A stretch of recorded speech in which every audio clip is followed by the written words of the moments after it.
Since the Taliban's return to power, Afghan women have faced relentless restrictions, from being banned from education and work to being denied basic freedoms. Today we have with us Deepankar Sen Gupta, a geopolitical expert, to help us understand the gravity of the situation and its broader implications. Professor Sen Gupta, thank you for being with us today.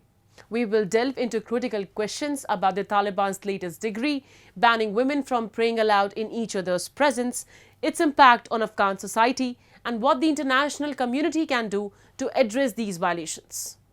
Hello, sir. Welcome to the show. So, what is your reaction to the Taliban's latest decree banning women from praying aloud in each other's presence? This particular decree by the Taliban, ruling by the Taliban, goes beyond whatever they did in their first rule from 96 to 2001. We were told this was a gentler and kinder Taliban. This is something that the Pakistani state under Imran Khan told us, that their treatment of women would be far better than it was last time. This was what very many people in the West, in the United States, also told us, that this was not the same crude Taliban as before. This was a different Taliban. Now, these promises about better treatment of women were made not by the Taliban, but by their apologists to the rest of the world. The Taliban never made such promises, and the Taliban cleverly have gone about implementing their misogynist, anti-women agenda in a systematic way. They did not do everything that they wanted in the first year itself, but over the years what we have seen is the gradual disappearance of the Afghan women, first from schools, then from offices, then from the streets, and now this visual disappearance is also followed by the disappearance of their sound. This is what the Taliban has implemented in its 4 years of existence, and they never said that they were not going to do this. The rest of the world has been fooled, and this is the tragedy that we are living with today. How do these restrictions align with or contradict Islamic principles and Afghan traditions? I think when it comes to Islamic tradition, this is completely uncalled for. I don't think there is any serious Islamic theologian or scholar who will recognize these particular edicts as being part of Islam.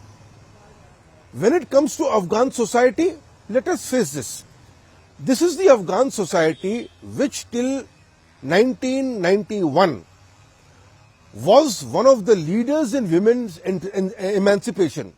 Now, it is true that in the rural areas, women were still in parda. But these kind of rulings is something that Afghanistan has never seen before. So this is a curious and poisonous mixture of what this Afghan Taliban scholars learnt in Pakistan, in those madrasas, aided and abetted by CIA money, and the then Saudi Arab scholarship that basically poisoned these people, made them misogynist, and now is creating Afghanistan into what it is. This is not Islam. There is no school of Islam which will recognize these rulings for what they are. What message does the Taliban's treatment of women send to the international community? So the message that the Taliban is sending is very, very clear. The Taliban doesn't care. The Taliban also realizes, with good reason, is that given the fact that the rest of the international community is fed up, tired of the intestine Afghan problems, given that there is some sort of stability in Afghanistan, that the Taliban practically rule the roost out there, the Taliban may do whatever they want inside Afghanistan as long as Afghanistan's problems do not spill over to the rest of the world. The rest of the world will allow the Taliban to do whatever it wants. And therefore, the Taliban is doing whatever it wants. And part of its agenda is this misogynist agenda, which ensure that women have absolutely no role to play anywhere. How do these measures affect Afghanistan's social structure and the future of its younger generation, particularly girls? Look, what the Taliban have done is to disempower, in gradual steps, half of its population. First, disempower them. Secondly, make them invisible. Now you are trying to make them soundless also. And this has a reason. You see, the Afghan women also have been organizing themselves, trying to create space for themselves. How do you create space for themselves? By coming together, uniting, talking, etc. Now, one of the things that the Afghan government has done is to make even this impossible. Now, what kind of a society are you creating? The kind of society that you are creating is where half the Afghan population, the male population, think that the disappearance of the women from public spaces is absolutely normal. We see the impact of this already in Western countries. In many Western countries, much of the violence that you see against women are by immigrant groups, and unfortunately, Afghan men are a disproportionately large population, 5 fraction of such cases. Why? Because during their earlier avatar under the Taliban and before that, during the chaos of the Mujahideen, these people were not used to seeing women occupy public spaces. So how do you view the international community's response to the worsening plight of Afghan women? Has it been adequate? The international community is doing absolutely nothing about women in Afghanistan. The international community is sick and tired of Afghanistan. There is an Afghan fatigue. After 2001, the international community thought that the Taliban were done with, and the international community poured in billions of dollars into Afghanistan.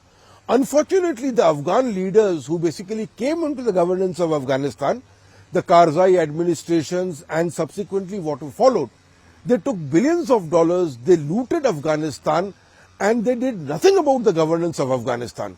So they lost credibility in Afghanistan, and later by rigging elections, even the democratic process in Afghanistan was seriously undermined.